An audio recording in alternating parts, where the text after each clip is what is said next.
Hola y Acá. bienvenidos a Black Cats Chat, el internacional podcast de Sunderland AFC. Mi nombre es Lee Circle, yo soy de la Peña Bilbao Black Cats y hoy para acompañarme tengo a Daniel Bernal, que es el responsable de Sunderland LA en X.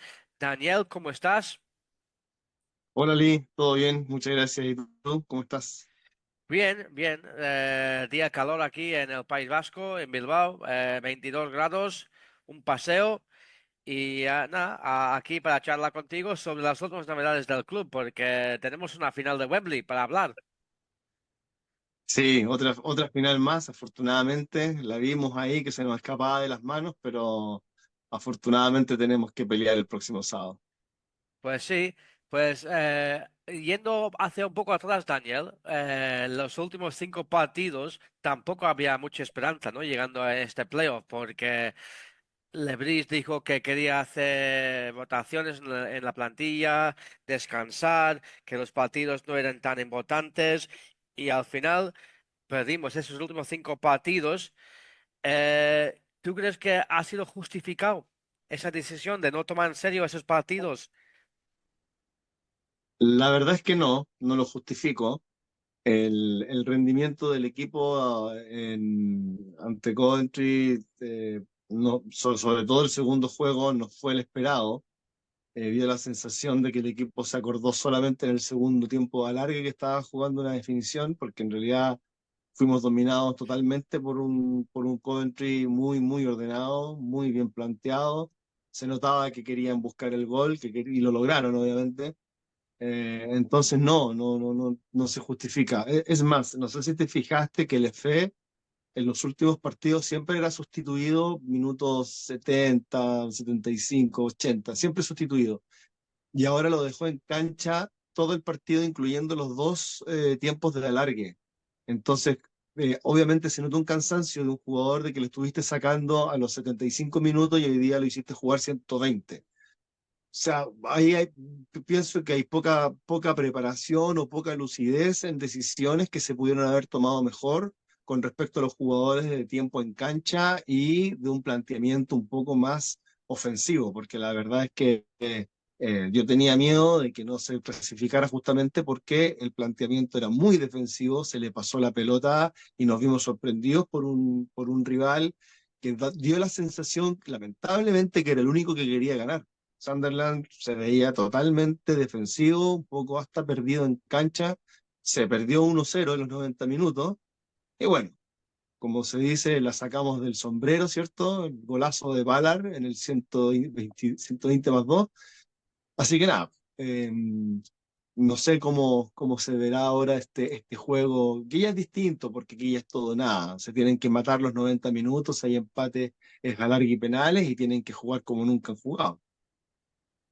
Y aparte de eso, Daniel, o sea, cuando terminamos la temporada de los 46 partidos, estábamos esperando, ¿no? Deseando que sea Bristol City, ¿no? En el playoff, porque vamos, que nuestro récord contra el Coventry no había sido el mejor, ¿no? O sea, nunca habíamos ganado, si no me acuerdo bien, desde 1885, 1985, muchos años sin ganar contra Coventry fuera de casa. En Liga también no tenemos. Es un poco un equipo gafe, ¿no? Vamos a decir.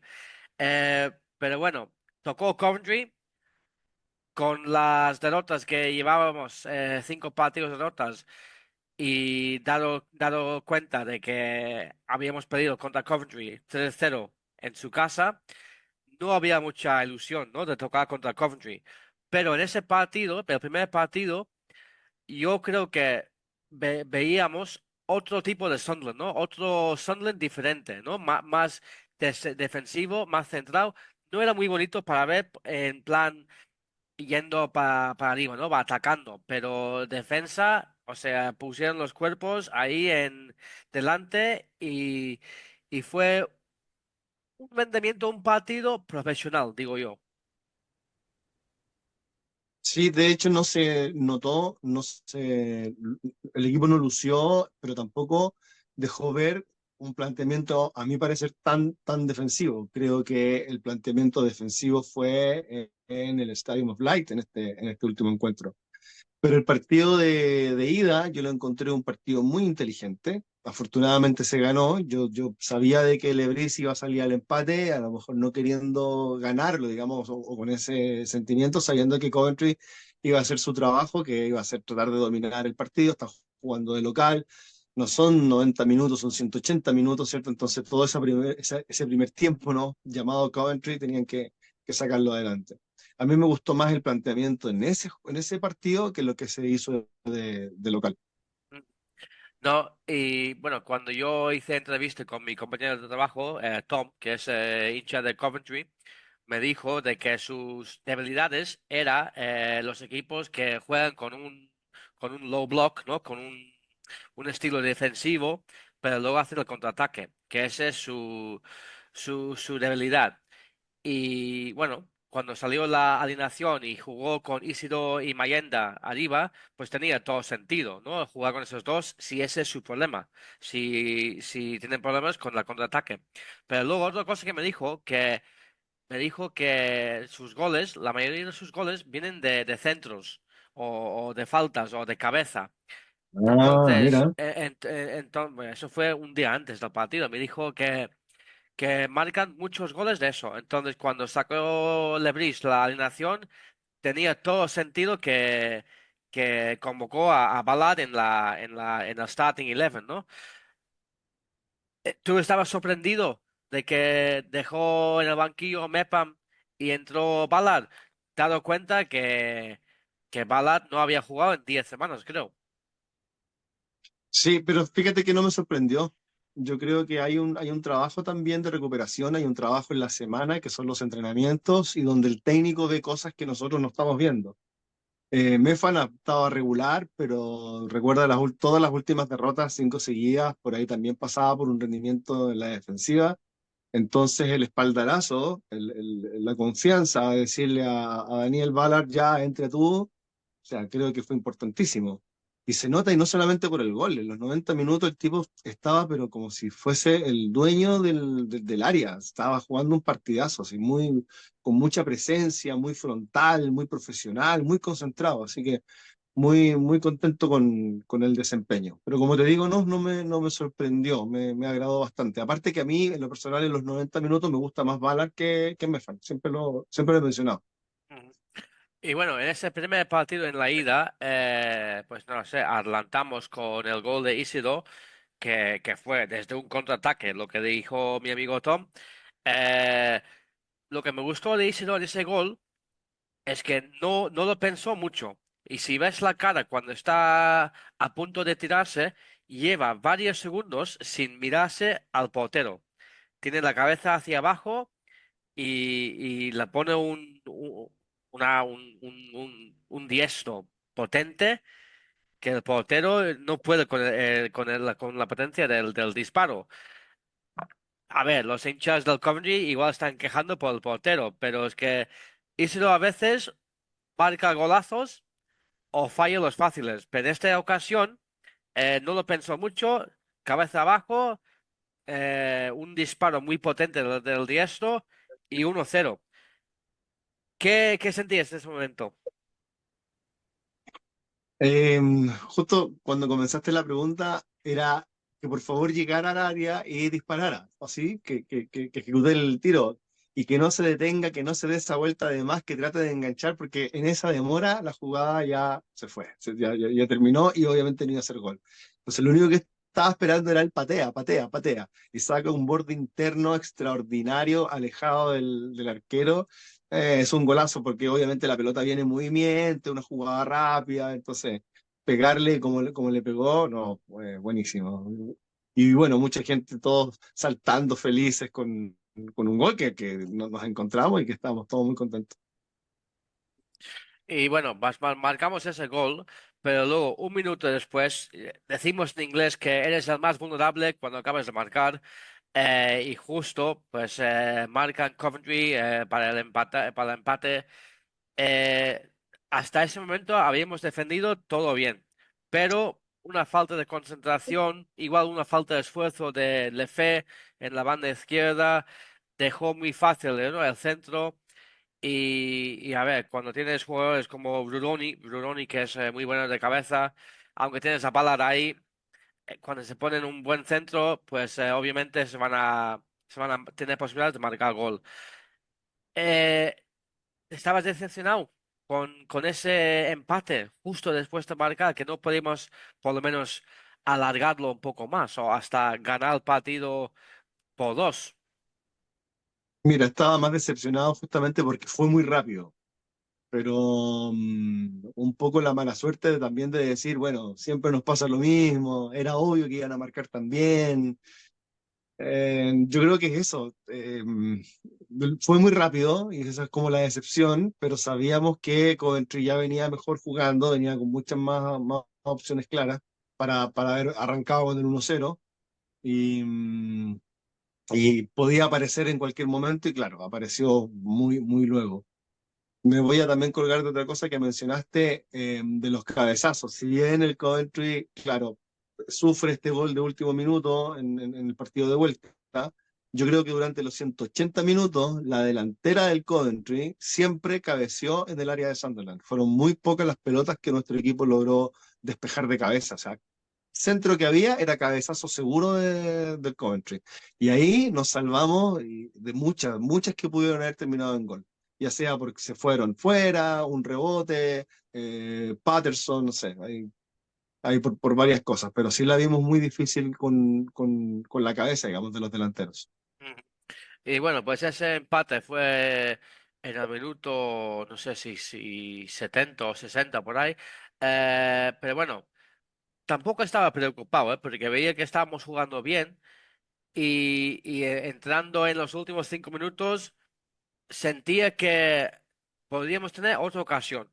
Y efectivamente tuvimos esa ocasión. Buena presión del Efe, hizo el lateral, que hizo una pase mal al portero. Mayenda estaba muy conectado, ¿no? Muy enchufado con con el juego. Detectó que iba a pasar al portero y después de Mayenda, después de la temporada que ha tenido muchos subidones y muchos bajones, ¿no? Esta temporada, porque empezó bien la temporada con los dos goles contra Sheffield en casa, luego tuvo lesiones, volvió en Navidades y te acuerdas que tuvo uno contra uno con el portero contra creo que fue el Stoke y el Blackburn, que falló dos one-on-ones. Me alegro mucho verle tener la tranquilidad, ¿no? De ir con el portero con tanta velocidad, pero luego para hacer como el regateo que hizo, llevarlo por el portero y tan tranquilo para meterle el gol. Porque yo creo que el Mayenda de diciembre no lo marca ese, pero ahora sí, porque habrá estado practicando esos movimientos, ¿no? Esas jugadas. Sí, la verdad es que fue un muy buen gol. Mayenda yo lo encuentro que es un poco aún no efectivo. Tiene, como tú mencionas, tiene días buenos, días malos, y esa no constancia a mí personalmente me complica. El caso de Isidor es un jugador bastante parejo, no ha hecho muchos goles últimamente, pero por X motivo, pero sigue jugando como juega, no sé si entiende. En cambio, Mayenda tiene ese último dribbling que hace de más, ese rebote que la pierde, va a enfrentar a uno y se le va para el lado. Tiene claro, cuando uno ve los resúmenes o la gente ve un resumen de los partidos del Sunderland, ve el gol de Mayenda, pero no ve las dos, tres, cuatro pelotas perdidas que ya había tenido. Y eso a mí me preocupa de nuestro delantero. A mí me gusta que juegue con dos delanteros y no con uno solo, pero Mayenda es totalmente una apuesta. Tiene la pelota en los pies y no sabe si va a terminar en gol o se le va a ir. Entonces, como que uno sufre más de la cuenta cuando tiene la pelota en los pies. Pero yo creo, Daniel, que a las defensas del equipo contrario temen más de enfrentarse con Mayenda que Isidro, porque saben que Mayenda va a coger pelota y va a dirigir, va a conducir el balón hacia ellos. Pero Isidro últimamente no le veo tan enchufado con el equipo, le veo un poco vago. Pero Mayenda le veo que hace mucho más cuando no tenemos la pelota y cuando sí tenemos la pelota está más conectado. No sé si estás de acuerdo con eso. Como te decía, sí, Isidor perdió el toque fino, ¿no? El toque gol. Eh, pero sí, lo de Mayenda es mucho más, pero ese empuje, a veces como se dice en español, a tontas y a locas. O sea, no completamente la pelota dominada, sino que es más con como los caballos que tengo que ir para adelante y lo cumple y a veces le sale y a veces no. Pero sí está bien. Ahora, ¿ha sido más efectivo que Isidor en los últimos partidos? Sí, efectivamente. Eso es así y ojalá, digamos, siga para el fin de semana. Ya. Y bueno, pues mira, con un 1-2 llevando a la Stadium of Light esa ventaja que la verdad que nadie esperaba. Estábamos esperando pues o un empate o si salimos ahí con una derrota de un gol, pues mira, salimos con una ventaja de 1-2. Entonces, tenemos que esperar unos días para la vuelta en el Stadium of Light, mucha, muchas ganas para llegar a ese día. Antes del partido había una bienvenida, ¿no? Al autobús del equipo, con bengalas, con mucha afición cantando en la calle. Luego en el estadio prepartido había un tifo muy bonito, un mosaic muy bonito Maravilloso. y un ambiente increíble. O sea, un ambiente, aunque Mm. yo no estaba ahí, lo estaba escuchando en la tele y me recordaba de los años de 97, 98, los primeros años del Stadium of Light, cuando yo era socio, tenía el carnet y el ambiente era increíble. Y cuando vi ese inicio del partido con la canción de Ready to Go, lo que ponen, la canción de Elvis Presley, Wise Men Say o Can't Help Falling in Love, y el ruido que hizo la afición me recordó mucho a esos tiempos. Y yo espero que esos tiempos vuelven, porque cuando vuelven, el Stadium of Light es un lugar muy difícil para un rival. Eh, pero bueno, supongo en Chile hacen parecido, ¿no? En partidos grandes así hacen bienvenidos a los jugadores y los autobuses y tifos y esas cosas. Sí, mira, antes de eso, Wenger era el técnico histórico del Arsenal, ¿verdad? Sí. Sí. Ya, bueno, él una vez, el Arsenal iba a jugar con el Real Madrid en el Santiago Bernabéu. Entonces una vez le preguntan a él si no si le tenía miedo al ruido, a la bulla en el Bernabéu. Y él dice, no, dice, yo ya he estado en el estadio de la luz del Sunderland. Como Así. queriendo decir de que ahí sí que hay bulla. Sí, lo dijo Wenger para que la busque. Es muy buena. Pues sí, tienes Eh, razón. sí, voy a hablarte lo del tifo y después te quiero hacer una pregunta. Lo del tifo, acá sí, en partidos, a ver, acá también son partidos, aquí no hay playoff, entonces los partidos son por puntos y el que llega con más puntos es el campeón de la temporada, por lo tanto, los partidos importantes son los derbis o los clásicos. Y para esos partidos, que son los que todos queremos ganar, obviamente al archirrival, ahí sí, generalmente son camisetas gigantes o hay un equipo, digamos, que no son mis colores, que es mi archirrival, que siempre ponen figuras o bueno, búho, qué sé yo. Eh, la de Colo Colo en mi caso, más de camiseta con el número o copa gigante, porque bueno, es el más ganador y el que tiene como más triunfo. Y la última vez que yo vi algo parecido a lo que se vivió en el Estadio de la Luz, con la gente que estaba afuera esperando el bus de llegada, fue también hace un par de años para un partido en que, bueno, justamente un equipo en Chile, el más importante, estuvo a punto de descender. Y ese partido se jugó fuera de la ciudad, se jugó a 3 horas de Santiago, de la capital de Chile, y en ese trayecto por carretera, vieras la cantidad de gente que salía a animar con banderas y bueno, ya llegando a la ciudad, autos, gente, humo, colores, canciones. Sí, realmente bonito. A mí me sorprendió la gran acogida que tuvo el equipo en su propia ciudad. Y bueno, esperamos ver la plaza Square, la Trafalgar, es la que donde se juntan. Trafalgar Square, sí. Sí, ahí en Londres ya quiero ver las imágenes porque todavía tengo el recuerdo de cuando se jugó también en el 2017, que estuvimos ahí en 2000, no, más adelante. 2018, ¿no? O 2019 Sí, contra el Portsmouth, ¿no? En el en el Checker Trade Trophy, sí, yo estaba ahí en Sí, Trafalgar, madre mía, exactamente. qué Así que locura, qué locura. quiero, sí, quiero ver esas imágenes 2025, ¿ah? Para renovar las fotos en el celular. Pues a La ver, pregunta que te quería hacer, ahora el entrevistado hace la pregunta al entrevistador. Si Sunderland no iba con esa ventaja de 1-2, ¿tú crees que habría jugado como jugó igual, con el mismo planteamiento en el Stadium of Light? ¿O tú crees que tendría que haber salido a ser más protagonista? mm, buena pregunta, es difícil. Sí. Yo creo que no.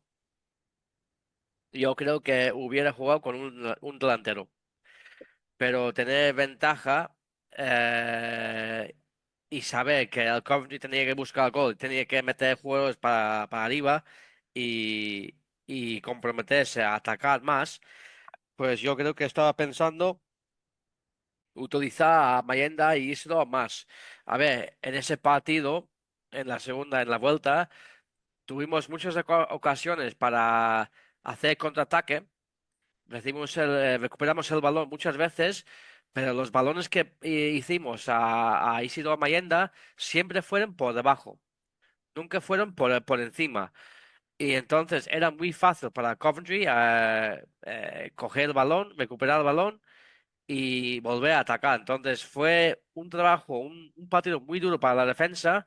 Yo creo que Isidro pudo haber hecho más, pero también estaba Mm, pensando que los centros, los mediocentros, Joe, Neal y hasta la fe en la banda, pudieron haber hecho más para mantener un poco el balón, ¿no? Para aliviar un poco la presión, porque siempre era recuperar el balón y intentar buscar a Mayenda Isidro de golpe. Pero es que los balones que metimos a ellos siempre fueron por debajo, nunca por arriba en los espacios. Y eso es creo que donde fallamos un poco, porque mm. vendimos un poco la posesión muy fácil. Yo creo que todos los jugadores en Sunderland hoy tienen un nivel muy parejo. Algunos, obvio, sobresalen más que otros, pero en general la camada de jóvenes está muy bien organizada, muy afiatada. Se habla de un camarín que se quieren mucho, ¿no? Ellos son muy unidos y se quieren bastante. Pero así todo, yo tengo una pequeña decepción. Patrick Roberts ya no es lo mismo que era la temporada anterior. Es un tipo que ya ni siquiera va a buscar tanta pelota, sino que quiere hacer el típico enganche por la punta, tratar de desbordar, tratar de dar el centro o de patear al arco, y ya ni siquiera le está resultando ninguna de las dos cosas. Eso me tiene más que preocupado porque yo siempre dije, no, Robert tiene que jugar todo el año. Pero ahora ya estos últimos partidos era como, ¿por qué no lo saca? Por favor, sácalo antes. Era un jugador menos, era un centro menos, ¿me entiendes? Era una jugada de gol menos con Roberts en la cancha. Sí, a ver, por un lado estoy de acuerdo y por otro lado entiendo por qué está jugando así, porque al final si jugamos tan atrás, ¿no? Estamos muy defensivos y la idea es recuperar el balón en defensa y meterlo arriba muy rápido, al final Roberts es un jugador que hace daño en el último tramo del campo. O sea, cuando él tiene el balón en su Sí, campo y está dirigiendo, conduciendo con el balón, ese es cuando es más peligroso. Ahora le estamos diciendo que mantenga la forma del equipo, el shape, cogemos el balón y al final, si él tiene el balón en su campo es muy complicado conducir desde su campo hasta hacia arriba. Y había varias veces en ese partido, en la vuelta, que por cierto tenía una lesión, creo que en el gemelo. Llevaba una semana con el gemelo tocado. Pero bueno, es que había momentos cuando yo estaba viendo Roberts atacando por la derecha y normalmente tiene a Trey Hume, ¿no? Yendo por el exterior, ¿no? Por la banda. Pero Trey Hume era muy defensivo y nunca subía, nunca se atrevía a subir un poco hasta la prórroga. Pero Roberts una vez cogió el balón y de repente tenía tres jugadores del Coventry alrededor de él. Y claro, él como extremo tiene que intentar hacer algo, pero claro, con tres defensas era muy complicado. A mí me gusta Patrick Roberts, pero claro, si tiene que jugar, tenemos que jugar más arriba, para que él tenga mejor partido. Mm. Pero me confío en él porque es un jugador muy inteligente. Cuando recoge el balón, suele hacer lo que me gusta, que es nunca pierde el balón. O sea, si él sabe que realmente no hay posibilidad de conducir el balón, no pierde la posesión, no malgasta, ¿no? O sea, la aprovecha o mantenga el balón o va por el centro o sea, hay muchos extremos que cuando cogen el balón, siempre su primera intención es conducir por la banda, ¿no? E intentar regatear. Y a veces pierden el balón, a veces no. Pero Roberts me parece que es un jugador inteligente que sabe usar el balón muy bien. Últimamente no está haciendo esos conducciones del balón, ¿no? Esos drives con el balón hacia la banda. Pero yo creo que es más que su estado físico o habilidad, yo creo que es más por la táctica, la formación que estamos jugando, que no saca lo mejor de él. Y se podría decir lo mismo que Sí, puede ser. con Joe, con Neil, con Lefebvre, porque Mm. al final esos jugadores son jugadores que les gusta tener el balón, les gusta tener toques, pero al final en esos dos últimos partidos parecían con mucho miedo, ¿no? Muy miedosos con el balón, Mm. como si nunca había tocado el balón en su vida. Y al final parecíamos un equipo de League One, pero al final las tácticas han funcionado y hemos llegado a la final. Pero bueno, si no juega Roberts en la banda derecha, ¿a quién ponemos? Esa es la cuestión. Sí, sí, es cierto, sí, es verdad, también es cierto. Sí, lo único que te podría ir contradecir de lo que menciona es que yo sí he encontrado que ha perdido muchas pelotas este último tiempo. No solamente el desborde que le cueste llegar, sino que ya al momento de tratar de hacer el segundo dribbling, ya de repente pierde la pelota, se la quitan, o se cae, reclama falta y no fue foul. Bueno, Sí. bueno, hay que ver bueno, me imagino que va a salir el mismo equipo el día sábado. Creo que es el equipo más que titular. Tendría que haber alguna sorpresa negativa de que alguien se lesione como para que haya algún tipo de cambio.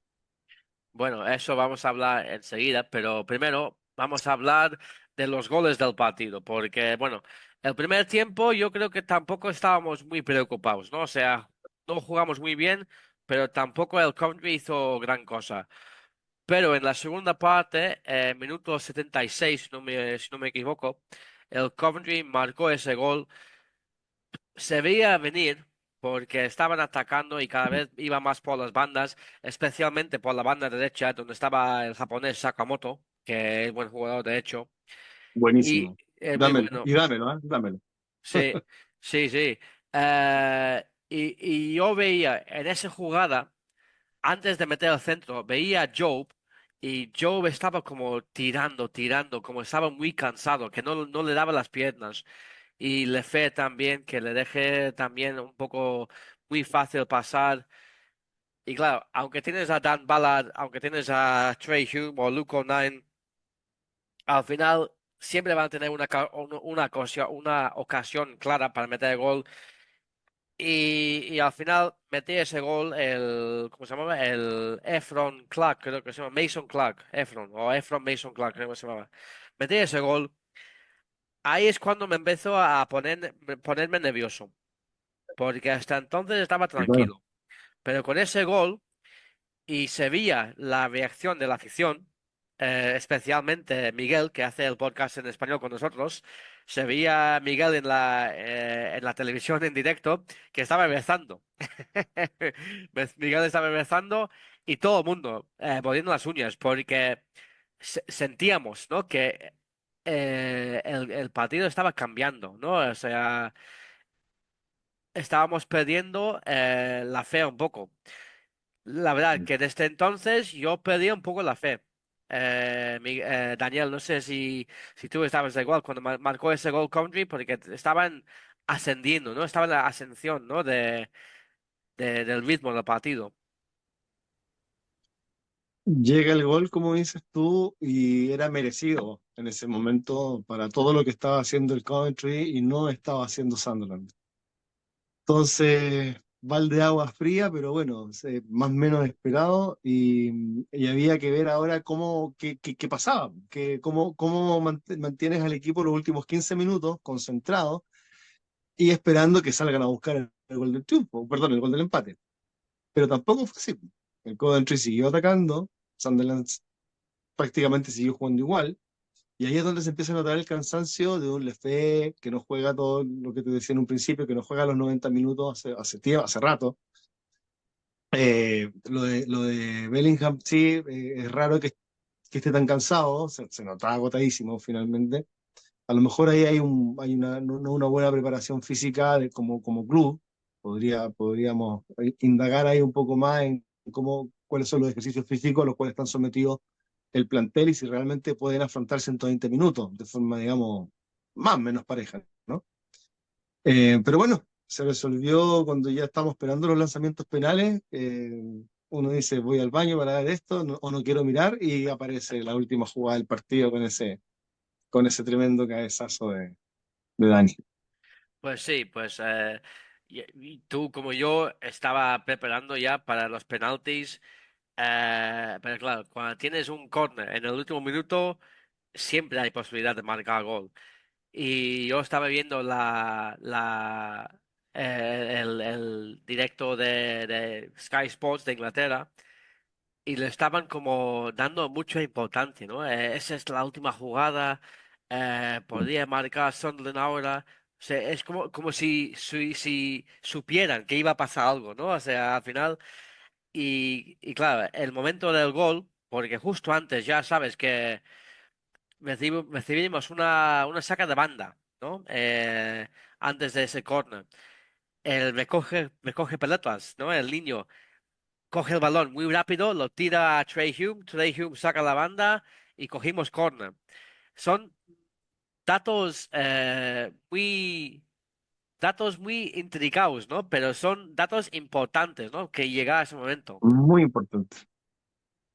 Pues nada, que cogimos el corner, Lefe coge el balón, lo coloca, vuelve a cogerlo y le da un beso y pone un centro de la leche, ¿no? Y yo me acuerdo Y que se demora mucho. Lefe se demora mucho en ejecutar el córner. Fue toda una ceremonia y estuvo mucho rato como de pie y era como, por favor, lánzalo luego. Y claro, uno ve el tiempo, ¿no? El marcador y dice, esta es la última del partido, es este y se acaba.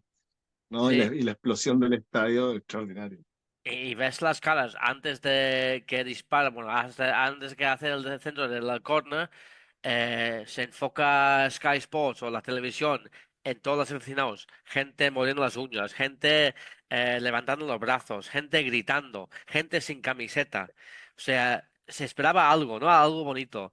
Y al final, cuando hace el centro y está Ballard libre, porque Brig se lleva el defensa por otro lado, cuando tienes a Dan Ballard en equipo, siempre tienes una posibilidad de ganar un gol, ¿no? Marcar un gol con Dan Ballard en esas situaciones, ¿no? Porque es un tío muy alto, es muy agresivo, ha marcado goles ya esta temporada con cabeza y al final, ese momento, ¿qué significaba para ti, Daniel?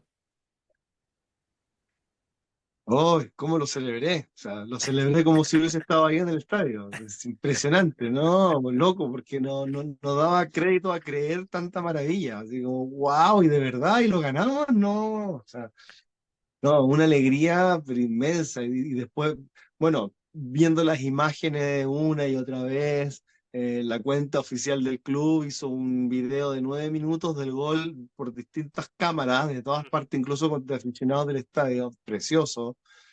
Entonces es algo, es como el gol soñado, es como lo que uno siempre quiere ver, ojalá lo ganemos en el último minuto. Ya, y ahí está, como regalo, ¿me entiendes? Así que y yo creo que por eso la gente quedó tan optimista, porque ya no se acuerda cómo jugó el equipo los 120 minutos. Nosotros estamos analizando cómo jugó, pero la gente se quedó con el que se puede, con el que lo hicimos, se logró. Entonces estamos para cosas más grandes. Ese es el empujón de todo. Sí, bueno, aunque jugamos mal en el partido, los últimos 15-20 minutos del partido en prórroga jugamos mejor porque ya sabes que se fue Isidro entró Rick, luego entró Mundle, ¿no? En la prórroga y vimos a Lefebvre en media punta, donde es que le queremos ver. Y desde ese momento empezamos a ver cómo realmente podía jugar Sunderland con, con Job, con Neil, eh, con Lefebvre, con Mundle, ¿no? Y ya empezábamos a jugar mejor, ¿no? Tocando el balón. Entonces, para la final contra el Sheffield, ¿cómo tratamos de manejar este partido contra Sheffield? Yo creo que no podemos jugar igual, porque el Sheffield es otro equipo distinto, no tiene las mismas tácticas, la misma formación que Coventry, tiene otros jugadores diferentes con más amenazas, con diferentes amenazas, y yo creo que no podemos permitir jugar igual, porque yo creo que no va a funcionar. No sé qué opinas tú. Opino exactamente igual. Sunderland es un partido donde no es ni local ni visita, es un partido donde tiene que... Lo que yo haría es imponer el ritmo del partido y con la tenencia de la pelota. No esperar el contragolpe, porque no...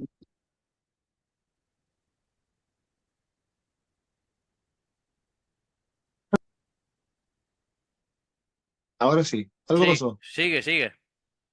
Sí, dame un segundo. Ya, perdón. No, te estaba diciendo que no puedes salir a especular, no puedes salir a jugar al contragolpe. O sea, son 90 minutos que te estás jugando el ascenso a lo más soñado que puede existir en Inglaterra. Entonces hay que ser bien profesional y una cosa es cederle el balón al rival, como pueden jugar muchos equipos actualmente, pero la otra es regalar toda la mitad de la cancha en adelante y solamente bloquear, arroparse atrás Ujú, para salir en contragolpe. Creo que esa ujú, sería la peor decisión. Ahí el Sheffield United nos hace dos del primer tiempo, así que ujú, se juega así.